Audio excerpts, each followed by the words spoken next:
The last segment that I want to show you is how to live trace. So if you have a raster image like a JPEG or a Photoshop file that you want to use in Illustrator, you have to turn it into a vector.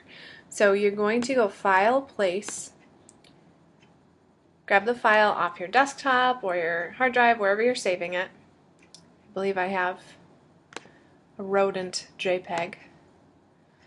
And I'll place that and enlarge it just enough that I can see it. From there, I'm going to go up here where it says Live Trace, but I'm going to use the selection tool where I can sort of change my options.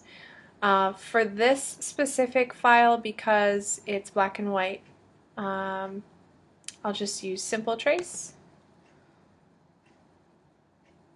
If you don't necessarily get the desired results that you're looking for, you can always undo Command Z and do Custom,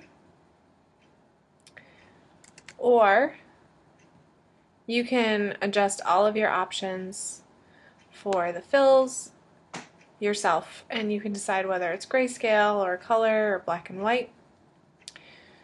And you can change and adjust the threshold and the blur. I'll check off preview so you can see what's happening in the background here when I'm adjusting these.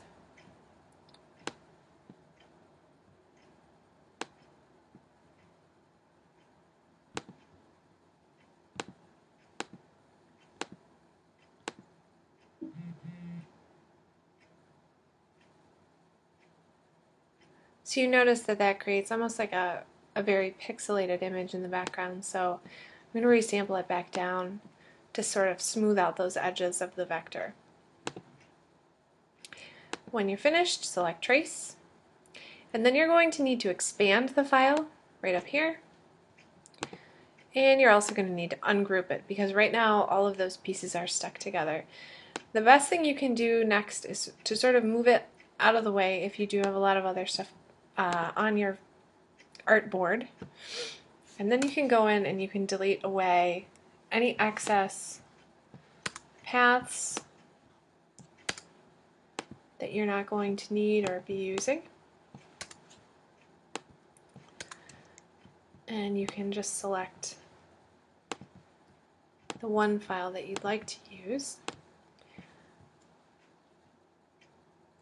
and it's now completely accessible. It's a vector image. You can go in and adjust the anchor points.